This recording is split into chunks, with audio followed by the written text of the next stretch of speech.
Solga, IB Masters Learning Center at ibmasters.com. And today we're going to look at the 33rd question from the Linear Digital SAT Test 1 Module 2, number 33 reads, while researching a topic, a student has taken the following notes. In the midst of the U.S. Civil War, Susie Taylor escaped slavery and fled to the Union Army-occupied St. Simon's Island off the Georgia coast. She began working for an all-black Army regiment as a nurse and teacher. In 1902, she published a book about the time she spent with the regiment.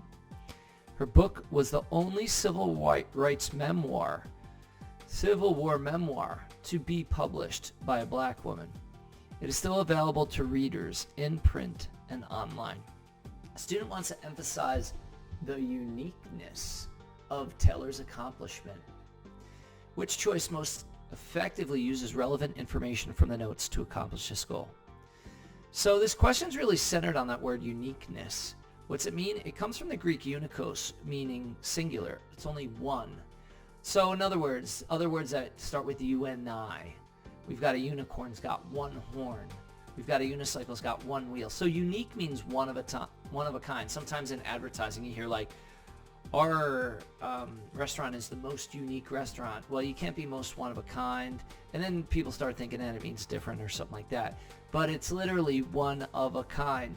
So one thing you want to do for any reading comprehension question, it's good for math, it's good for writing language as well, is predict the answer before you look at the answer choices. Now, if I think what's unique about each of those bullet points, notice the second to last bullet, the only civil rights memoir to be published by a black woman. So I'm thinking that the correct answer is going to reflect that bullet point. Let's go to the answer choices. Answer choice A. Taylor fled to St. Simon's Island, which was then occupied by the Union Army, for whom she began working.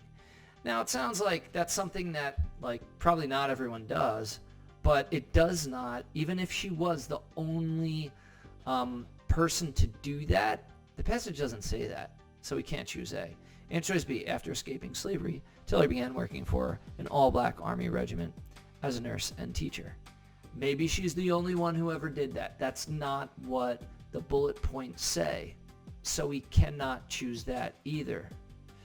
Answer choice C. The book Taylor wrote about the time she spent with the regiment is still available to readers in print and online. Again, even if she's the only one who's ever done that, the passage has to present it as such. We don't want to choose C either. Answer choice D. Taylor was the only black woman to publish a Civil War memoir. So even if you just read the answer choice, let's say we didn't even have those bullet points, answer choice D is most likely going to be the correct answer because it has the word only, unique, one of a kind. Then we'd have to check with the bullet points and make sure it's true. And of course, with the bullet point that I starred, her book was the only Civil War memoir to be published by a black woman. It is true based on that bullet point. Thank you for joining us today. If you like this video, click like. You can share it with someone who has difficulty with these types of bullet points or does not know exactly precisely what the word unique means. If there's any question you'd like to see answered from any official PSAT or SAT or ACT, leave that in the comments. I'd be happy to shoot a video on it. Click subscribe so you don't miss anything, and check out our 1-minute video on TikTok. Have a great day.